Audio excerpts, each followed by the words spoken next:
এই ম্যাথটা আমরা খুব সহজে সলভ করতে পারি। চলুন আমরা সলভ করি। এখানে বলা হয়েছে 0.6 পৌনপুণিককে 0.9 পৌনপুণিক দ্বারা ভাগ করলে নিচের কোনটা সঠিক। তো এখানে বলা আছে 0.6 পৌনপুণিক, 0.6 পৌনপুণিক।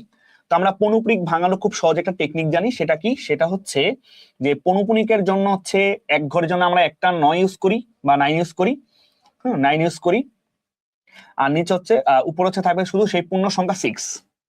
ক্লিয়ার? ওকে। আবার 0.9 পৌনপুণিকও আমরা যদি এটাকে ভাঙার চেষ্টা করি, কিভাবে ভাঙতে পারি?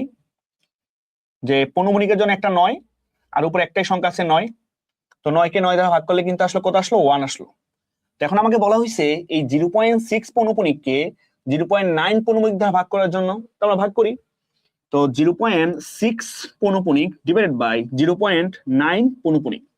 এখন দেখতে পাচ্ছেন 0.6 পৌনপুণিক মানে কি? যেটা 6/9, যেটা আসলে কিন্তু 0.6 পৌনপুণিকই আছে। আর 0.9 পৌনপুণিক মানে কি? আসলে 1, যেটা আসলে কত? 0.6 পৌনপুণিক।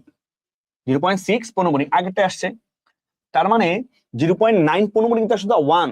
তো 0.6 পৌনপুণিককে 0.9 পৌনপুণিক যেহেতু 1 দ্বারা ভাগ করলে 0.6 পৌনপুণিক হবে। তো তার মানে অ্যান্সার কিন্তু আসলে 0.6।